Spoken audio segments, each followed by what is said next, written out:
Building your personal brand is going to be the biggest opportunity for 2025. I mean, love him or hate him, Donald Trump used social media and leveraged it all the way to the White House.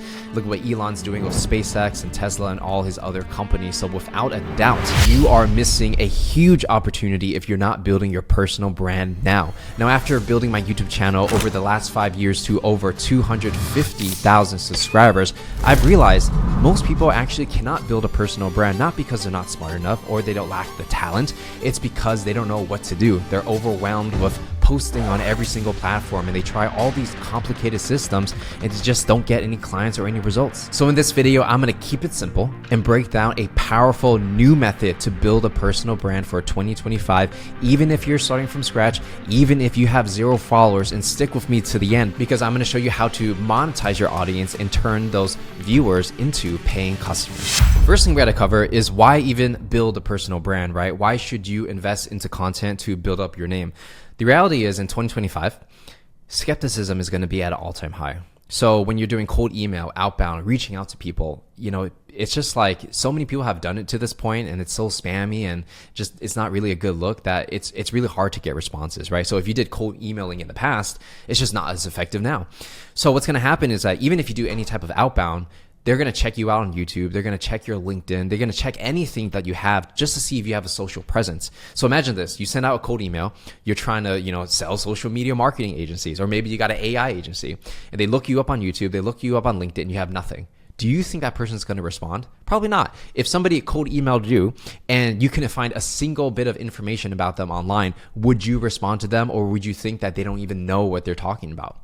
And I think you already know the answer. So what's happening moving forward is that in business, personal branding is becoming the norm. If you look at a lot of the successful companies that have risen over the past year, a lot of it was due to their personal brand, especially in, let's say, businesses like in consulting, services, and even software, right? So one of the OGs and pioneers when it comes to social selling is going to be Lemlist, right? So they're basically a software that helps people send cold emails and LinkedIn messages and stuff, right? If the key here is if you look at who's working at Lemlist, what you'll see is that most of them have a following: 2K, 3K, 57K, 18K, 39K, right? So what you're seeing is that there's this rise where even companies will essentially encourage or force their employees to build a following because that's going to be a great source for inbound leads. Obviously, Lemlist has been around for years, but even newer startups coming out, right? There's this one I just came across called Apex, where they just recently started their YouTube channel 2 weeks ago. And what they focus on is apps in the health and wellness space, trying to become the best version of yourself, looks maxing, those locking in, right? Those kind of keywords. They basically create software for people who are into those things. It's basically 3 guys, really young guys. Some of them are teenagers, some of them are in their young 20s, and they're just sharing their story of how they're building this startup. And not only that, but this content is going to be an engine for them to actually acquire users for their startup, right? So it's not just, bigger companies doing content creation who can afford to get their employees to create content. It's also young creators and founders starting from zero. These guys literally have 355 subscribers. I promise you, 1 year from now, watch this video, they will probably have, at least 100,000 subscribers.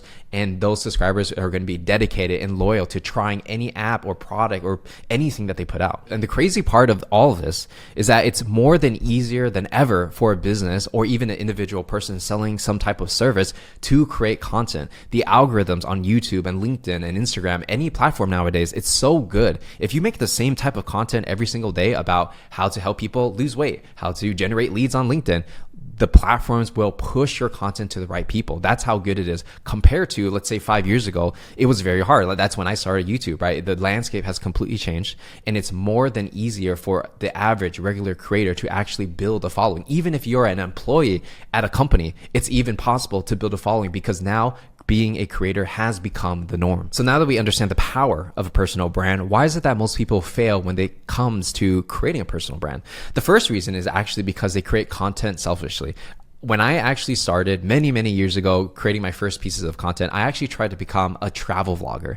And the reason why it didn't work is because I just created what I thought was cool, but I wasn't really thinking about having an audience in mind. So if I'm not actively creating for someone to enjoy my content or get some kind of value, why would they watch? why would they subscribe? If I cannot answer that question, definitely they will not subscribe, right? Unless you get totally lucky, which is like in the 0.001% chance. Instead of creating selfishly, I'm going to show you how to create with intent, right? Create with an ideal customer in mind. And I'll show you that later in this video. Now, the second reason why most people fail is because they're posting on too many platforms, right? They'll be like, oh, I got to post on Instagram. Then I got to put the shorts on, TikTok. Then I got to do your YouTube shorts. And I got to do long form. Then I got to do email newsletter. What about LinkedIn, right?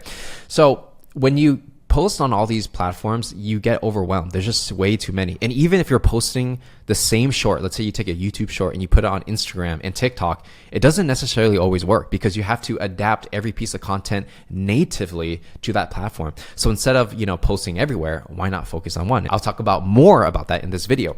And the third reason why most people fail is that they have nothing to sell. So if you're creating content and you're getting followers, even if you have 100,000 subscribers on YouTube, if you have nothing to sell, you're not going to make any money.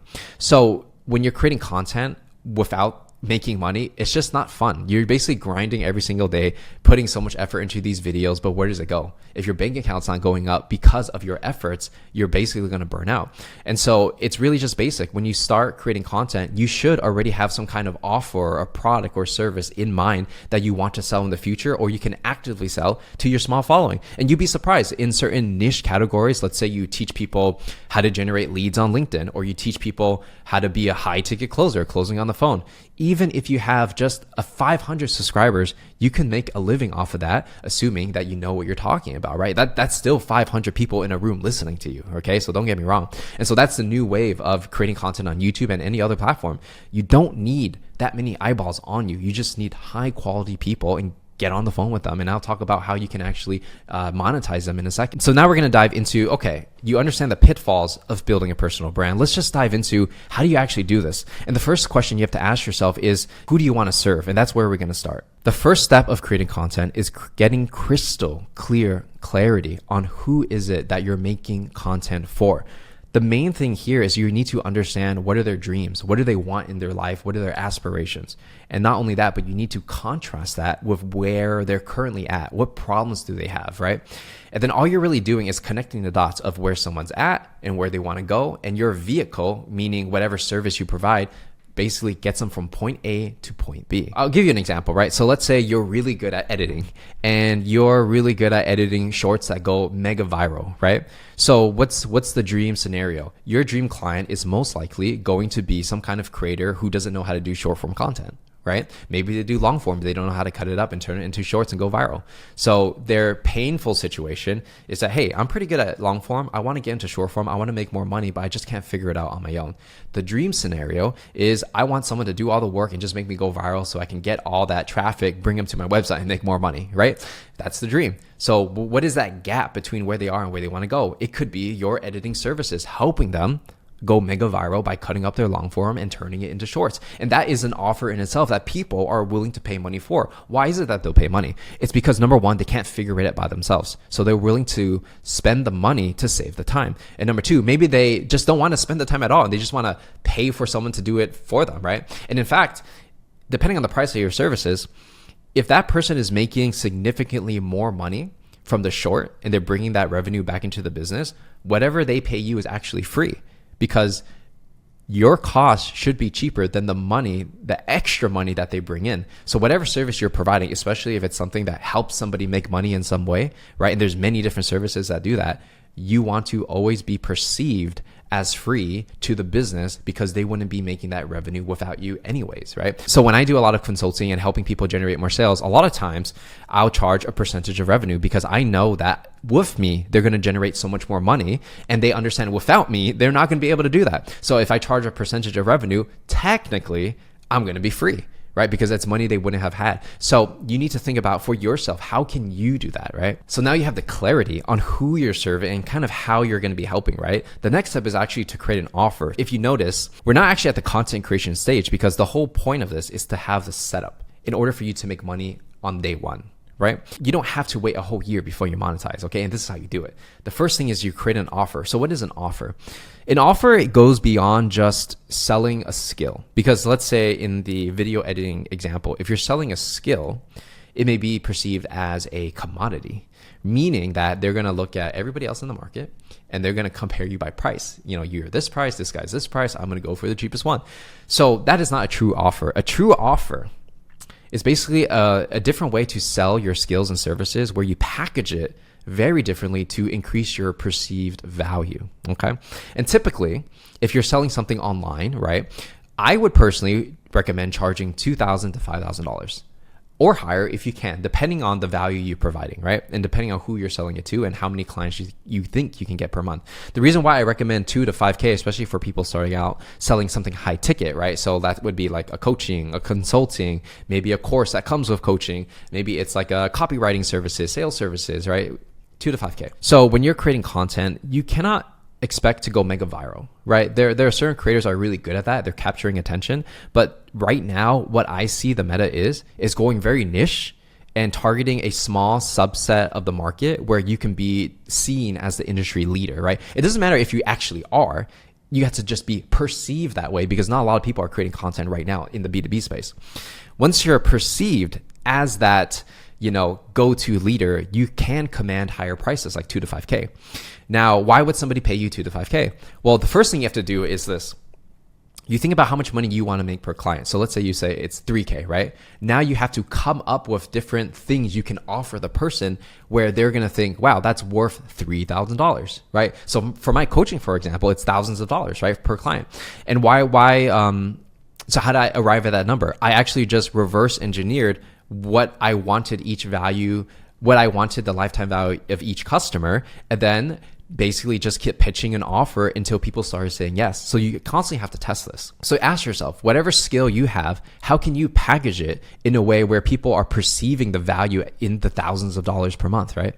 Or thousands of dollars per lifetime. And the main ways to actually do that is a couple of things. Number one is done for you, meaning that you just do all the work for them. So for example, if you're like, hey, I'll send out all your cold emails for you, or I'll edit all your videos, you don't have to do anything. Yeah, you can definitely charge thousands of dollars because in their head, they're thinking like, oh, okay, if I hired a full-time employee, it's going to cost this much. If I hire them, they're an expert in their field and it's also cheaper because they're, for whatever reason, they can do it at a cheaper price. Then yeah, I'm going to go with them and they seem like they know what they're talking about, right?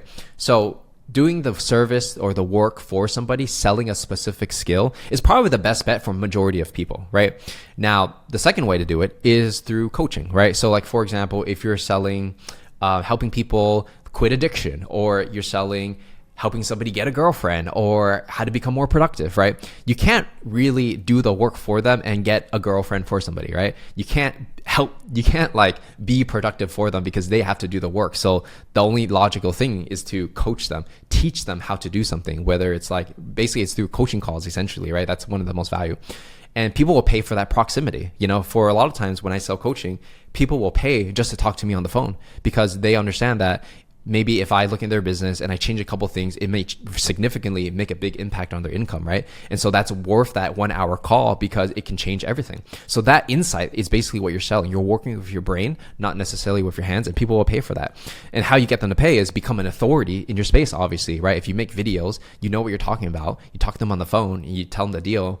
And you're like, okay, like I'm going to help you increase your revenue by X amount. And it only costs like $3,000, but think about how much money you'll make for the next year. They're going to be thinking like, wait a minute, like if Patrick helps me make, extra $100,000 and he's only charging like 3K, then that's a steal. That's basically free, right? And so whatever you're selling, you want to create that feeling in somebody. And by the way, if you want to learn more about building your personal brand and creating these type of offers, you definitely want to make sure to check out our free school community, Founder X, where I'm going to be there helping people for free, answering any questions you might have about building a personal brand, as well as giving a lot of free resources. And we actually have a free trial of our premium course in there. So you definitely want to check it out. Link is in the description. So now that we got the fundamentals of how you're going to help people, which is actually where most people get it wrong, which is why I want to focus so much on this. The next step of this is actually to create the content, right? So how most people teach it right now is basically you need a couple pillars of content. The main pillar is going to be what problem that you solve. So for example, if you help people with editing, obviously you're going to talk about editing. So for me, a lot of what I teach is marketing and sales. So I'm going to talk about marketing and sales and entrepreneurship, right? Now that's the first step. Just solve the problem. Now, to give you that creative edge, to make you a little bit different from everybody else, because being unique is the key now to get more attention. You want to add some kind of like personal experiences or personal philosophies or things that are naturally interesting for you. This way, people can't really copy you because they would have to literally be you to copy you, right? So for me, one of the strategies I like to employ, and most people don't really notice this, is that I'm actually a pretty big believer in Stoic philosophy. So you're reading books like the old guys like Seneca and stuff like that, right? What I'll do is I'll take different elements of that philosophy and I'll put it into my sales content. But I won't even say I read it from this book, or I won't say, these guys are like thousands of years old, right? But I'll just kind of like naturally integrate it in there. Like, for example, if I say, like, if a deal doesn't close, right? Is that a good or bad thing? It's neither. It's just a thing that happened, and it's just your perception. If it is a good or bad, you can take it as a learning lesson, or you can cry about it, right? So this is actually from Stoic philosophy, but a lot of people don't realize this, right? And so when you're adding these like little hints of your personality into your content, it'll be very hard to copy, because the last thing you want to do is get stuck into being a how-to content creator, right? And I've definitely learned this lesson in the past, and you'll notice in my, future content and anything moving forward at this point, it's a lot more personal now. Because if you're only doing how-to content, for example, I used to do a lot of how to get a tech sales job, how to do a cold email, right? They're very like good how-to tutorials step by step. And there's nothing wrong with that. It definitely gets views. I've gotten, hundreds of thousands of views on some video doing this. But then what happens is like people don't build the connection with you as much. They're not invested in your story. They don't want to see you grow. They're just here to learn something and then they bounce, right? But then when people are like truly invested in your story and they want to see you succeed, they will come back for more videos, because it's not only entertaining, but then they're also learning, learning new things from it, right? And you're also changing their lives in some ways. So try to add some kind of your personality, right? It could be things like you're into like anime or gaming or philosophy like I am, or fitness, like however you can. Maybe it's just including it into B-roll. It's maybe the examples that you use when you teach a specific topic. Find different ways to mix it in, and that's going to be your differentiation. That's going to be the thing that makes you stand out from everybody else. There's actually one guy that that recently just popped off the last couple of months. His name is Nero Knowledge, right? So if you look at his thumbnails off the bat, it's very striking, right? Because first of all, his name is Nero Knowledge. So it's like, what is he talking about? Like some kind of like wisdom and philosophy, right? So he talks about a lot of like manifestation, religion, the laws of the universe, right? Which is very scientific kind of feeling, or very spiritual. So you would imagine like maybe somebody in Bali, teaching this kind of stuff. You look at the way he's dressing it. He has a do-rag on, sunglasses, a sleeveless shirt. It's like the same one every single time. And then he actually rubs baby oil on his body to make it shiny. So it's so striking, and there's so much contrast between like, you would not expect someone to look like that talking about manifestation. And just purely because of that, I'm pretty sure that's getting him a lot of attention and high click-through rate, right? Because I was looking at his older videos where he wouldn't show his face. Those videos don't get as much, even though the knowledge is the same. Or also videos where he'll dress in a jacket and normal clothes. They won't be as poppin' as like these very like high contrast, like polarizing kind of videos, right? And so that's an extreme example, obviously. And it's almost like a character, you could say.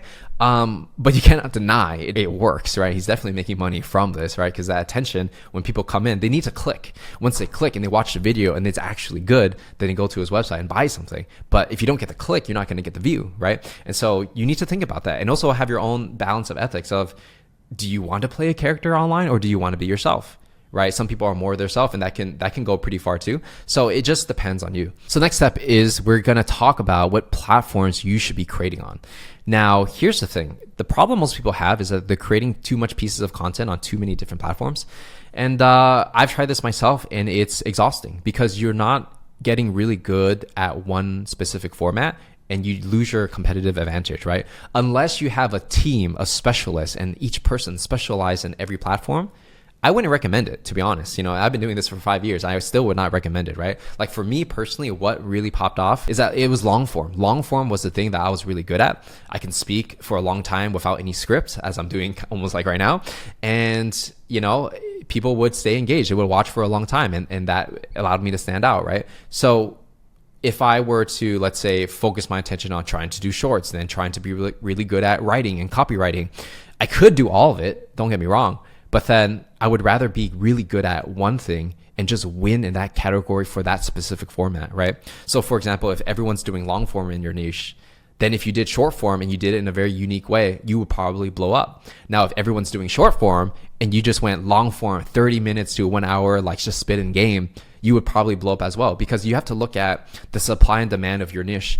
And that's how you actually become different. Like, you don't want to compete in a red ocean, meaning if you just copy what everyone else is doing, why should you expect any significant or like outstanding results when you're literally doing the same thing as everybody else? So you have to be doing something differently, even though the knowledge in your head is the same. So it's all about packaging and understanding where the opportunity is, right? And I would actually, if you're good at long form right now, for most niches, long form, if you can spit game for like 30 minutes straight, long form is kind of the way to go, you know, because there's very few people in many niches that can actually talk on camera like persuasively and confidently and, you know, enthusiastically for many niches. So I would recommend long form, right? But you also need to think about what skill set you actually have. So not everybody is going to be super charismatic on camera, and not everybody even wants to be on camera, right? And so that's why, you know, things like Twitter makes a lot of sense for some people, where they just want to, you know, hide behind the computer and just like type, right?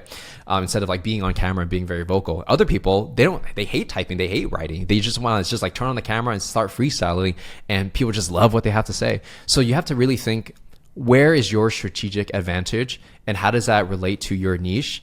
And are you like competitive, right? Like, are you doing something different in your niche with your advantage? So the best thing is being extremely good in one format, doing it in a niche where not many people are doing it, and you're probably going to blow up, right? So it's like these kind of strategic decisions actually make a significantly more impact than just randomly creating content, because you're doing it with some kind of intention, right? There's a strategy to the game. So now we're going to dive into what type of content to create. And this is especially important for people who do any type of education or teaching or any kind of business content where the goal is actually to make money. Now, right now, in my personal opinion, what the meta is, right, on YouTube and probably many other platforms as well, is that you just want to create content specifically for your niche that solves a problem, a very deep, painful problem that converts that eyeball, that viewer, into some kind of sale, right? Usually it's going to be, you get their email, you get a book call, then you close them on the phone for a majority of people. Why is this? It's because YouTube is really good at recommending now. So I would rather have a video do, let's say, 2,000 views than 50,000 views if I knew those 2,000 views were highly qualified businesses that would be a great fit for my product and services and can I actually afford it. And then how the algorithm's working right now is that when you create one piece of content, YouTube is going to look at who watched it. And when you post the next piece of content, they're going to think about, okay, that last time Patrick posted, these kind of people watched it and they liked it. So we're going to find more of these people and show it to the next video, right? If your videos are too far from each other, it's going to mess up your click-through ratio because it's going to be showing the wrong videos to the wrong people, right? So if you do a bunch of random ideas, it's hard to make work. But that's why I would recommend most people starting out, just keep doing one type of thing. And just do the thing that like gets the most meetings for you, that generate the most money. Because it's not about being famous these days. It's just about being an authority in your niche. That's the most important right now. Like, you can make a lot of money with a small following, and I've done that myself with consulting, right? So and even if like you get one client, let's say one client's worth like $50,000 to you, who cares if you got, 1,000 views or 500 views? If you got one client from that and it's worth 50K, do more of that. Obviously it's working. Now, when it comes to creating content, one of my strategies, especially when it comes to YouTube, is using keyword research. So how I personally do it is I like to use a tool called vidIQ. Now, there's going to be many other platforms out there like ViewStats or TubeBuddy, but they all pretty much kind of do the same thing, right? So the key here when it comes to creating content is you want to look for keywords that are related to your content, right? So let's say, because I've done this a lot, I'm going to go after the word cold email, right? So let's say I'm going for entrepreneurs who have to do outbound sales. So now when you type in cold email into TubeBuddy, when you type in cold email into vidIQ, what's going to happen is going to have the keyword, the variation of those keywords, then the search volume and the competition. Very important. So what's the most obvious thing to do here? You want to go to a place where there's high volume, low competition. A lot of people want it. Not many people are creating content around it, right? So how I blew up in the beginning, like 5 years ago, is that I noticed this for cold email. There was just not a lot of people creating content around this. And so I just went ham and started making cold email video, boom, boom, boom, like over and over and over. Just different variations, different techniques, different parts of the cold email. And I got a lot of subscribers like that, right? One of my videos has more than 500,000 views on how to write a cold email. And the key here is low competition. So, if there's like 99,000 search volume in low competition, chances are if you make a good video, YouTube will recommend that video. They will rank it in SEO, and then you will start getting more views. So let's go into another keyword, right? So personal brand. So this is a video about how to build a personal brand, right? How did I come to the conclusion to make this video? Well, I looked on TubeBuddy and I saw, okay, like people are searching personal brand. It's part of the Founder X program that I actually teach as well, right? So I actually have expertise in this. And then the competition is low for many different keywords. So how I will title the thumbnail is kind of based on what keywords I feel like I can rank for and it would stand out for. And then I try to create some kind of variation to make it a little different. And I try to make the thumbnail even cooler to make it different, right? And so for your specific niche, look at the keywords first and then create videos around these keywords and then make it unique, right? So it shouldn't always be like how to build a personal brand, how to write a cold email. I think that's the low hanging fruit, right? But then from there, you want to start innovating on top of that and creating different type of variations so that your videos stand out from the rest of the crowd, right? If you're just copying everybody, it's hard to stand out and you're not going to get many views. But if you take that keyword, have like 10 different ideas, pick the best one, and then like do something like different, do something crazy, then that's when it's going to stand out, And there's nothing wrong with referencing. I do it all the time. Like I look at a keyword, then I look at the top videos because I want to know like, for that keyword, what's performing, what are people watching? And then I see like, okay, like I understand why they're watching it, but here's how I'm going to make it different, how I'm going to add my own spin to it. And then that's my video. And a lot of times I don't even need to watch another person's video. I just need to see the title, the thumbnail in the first minute. And I'm like, okay, I get the idea, right? And I'll just create my own version of that, based on this strategy. And I'll give you a key tip here. When you are referencing other creators, which you absolutely should, especially if you're starting out, because you don't know what good content is, right? You're basically copying, remixing, and creating something new, and nothing is original in this world anyways, right? But you want to look at videos that are getting views in the last 30 days. So you don't want to look at old videos from like 3 years ago, right? Because they don't get as much traffic anymore. Maybe they got a lot of views in the past when there's less competition, but maybe they're flatlining now.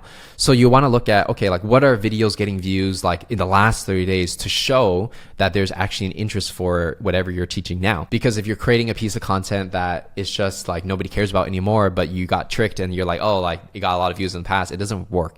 Look at what's relevant today because the content space moving so quick, like the competition is increasing so fast, and that's why you got to get in quick and just find what's new and fresh. And a lot of the older YouTubers, they kind of have to start over, right? Like even if I have a lot of subscribers on my YouTube channel, nowadays I have to fight for the subscribers, you know what I mean? Like I have to, it's not about subscribers anymore. It's just about quality of content. So anybody, I'm telling you, like even if I started from zero today, it would still be kind of similar because it's like, it's just about creating content that's good for today. Now we're going to get into the fun part. You understand how to create content. You understand how to create an offer, all these kind of things. The next stage is to sell your services, the most important part, because this is where you actually make the money. Now, like I was saying, the misconception people have is that you need a lot of followers to make money. You absolutely do not. You just need a niche following that believes in you and you have authority so you can sell things at high ticket. So how does this process work? Well, I actually drew you a diagram to explain it in the simplest way possible. Step number one, you're going to create a video. Create a video solving a specific problem for your ideal customers, right? We talked about that. Number two, in that video, you want to say, hey guys, if you want to learn more about how you can work with me and how I can help you solve your problems, make sure to check the link in the description, book a call with me. We'll talk more about how I can help your business or whatever it is you do, right? And then even if you check the link in this specific video, there's probably a link that has like founderx.net, which is our website where you can book a call directly with me to see how I can help you build your personal brand and monetize. So the exact thing that I'm teaching in this video, if you are interested, you can join number one, my free school community. And number two, you can directly book a call with me on founderx.net. And the link is in the description, right? That's how that, and I'm doing the call to action literally right now as I speak. What's going to happen is that a percentage of you guys are going to be like, oh, that's pretty sick. I'm going to book a call. I just want to learn about what Patrick's doing, right? And maybe I have this problem. Then we're going to sell you over a phone, right? Video call, right? So how it works is like, the sales call is not really it's a sales call, but it doesn't feel salesy. You're not hard selling anybody. You're just saying like, hey man, like, appreciate what's going to happen is they book the call. They're like, hey Patrick, I really, love your content, big fan. I'll be like, yeah man, really thanks. I'm glad I helped you out. So like, how can I help you? Basically, right? They're gonna be like, yeah, I was trying to build a personal brand, but I'm struggling with XYZ. And then I'll be like, okay, let's talk about that. Let's unpack that. And so on the sales call for me and my style is very consultative, where I don't really try to sell them that hard. I just kind of learn about what they're doing, what their goals are, and see what the best way is for me to help. And if I can help, then I will share with them how I'm helping my other clients, get the result that they're looking for. And if they are interested in the same result or they want direct help from me, then we talk about pricing and see if it's a good fit and all that kind of stuff, right? So for your specific sale, it's the same process. It's just creating a bunch of content, telling them to have a call to action, book a call, let's talk on the phone, let's see what's up. And then if we're a good fit, let's work together, right? Let's find the price that makes sense. And that's all it is. It's so simple. It works on every platform, You don't even need a website. When I started selling consulting services, I had no website. I just had a Calendly link. And then when I would just pitch them over the phone, like, here's what I can do, they would be like, okay, yeah, pretty sick. Can you send me like some kind of document? Then I would just send them a PDF that I made on Notion. And they're like, yeah, that's pretty good. Let's move forward, right? And I was doing, 5-figure deals with that. No website, just PDFs, So you definitely can do the same in any niche. And yeah, I've done it before. And it's that simple.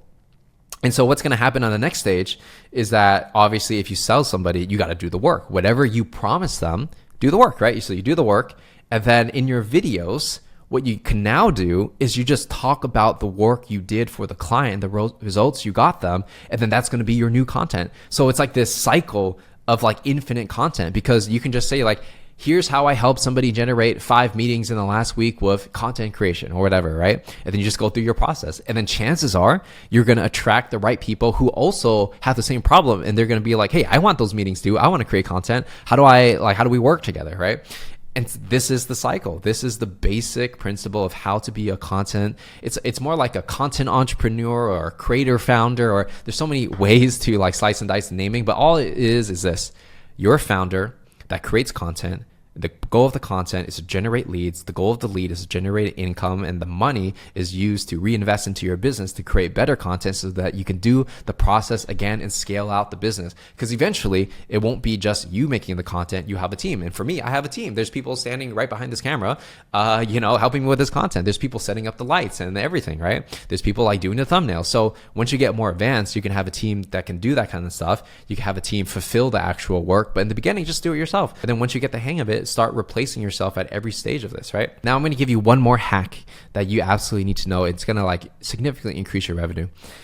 And that is, you want to reach out to your dream clients. So part of a personal brand is really building authority in your niche, right? So it's kind of like when people check you out, they're like, oh, he must be legit. But the reality is, depending on who your clientele is, they may not always watch all your videos. They may not see your call to action. So how do you get a client that you really want to work with if they don't book a call, right? They don't see that part where you say, book a call on my calendar. You just got to reach out to them, right? So this is what I do. I hit people up on Twitter. I hit people up on LinkedIn and stuff like that. And I know like for higher level businesses, let's say they're the, CMO at a large company, right? They're not really spending a lot of time on YouTube. But then when I talk to them and I reach out to them or I meet them in person at a networking event, they're going to be like, wait, who is this Patrick guy again? And then they'll check out my socials and feel like, oh, he's actually pretty legit. Let's have a conversation. And so what it's happening for outbound, right? It's like cold emails and kind of stuff like that. When you do have a personal brand, your response rates just increases. It's because you have authority in your niche. You have credibility and trust because people, like, it's like social proof, right? Like if people follow you, you must be good. So when you send that cold email, they Google your name, they search you on YouTube, and you have a bunch of videos and a bunch of followers, the chances of them responding is much higher, assuming you can solve a problem that they have. And so that's one of the hacks. It's like you shouldn't only rely on inbound, but you can do a combination of creating a lot of content, bringing people in, generating sales, but also for the special ones, the ones that you really want to get. You want to work with, like, you want to work with a Nike, an Adidas, right? Like, you have to actually reach out to these people because you can't always expect them to come to you. Now, you can also have a whole outbound strategy too, but then now you're doing two things at once, right? So you would have to have a team to kind of do that. Otherwise, you would be like not sleeping. But I would actually focus on content and just doing outbound for specific people. Like, it's like low volume but highly targeted that you think would move the needle for your business. So that's it for the vid. Check out our free school community to learn more and get free resources and connect directly with me. I'll catch you later.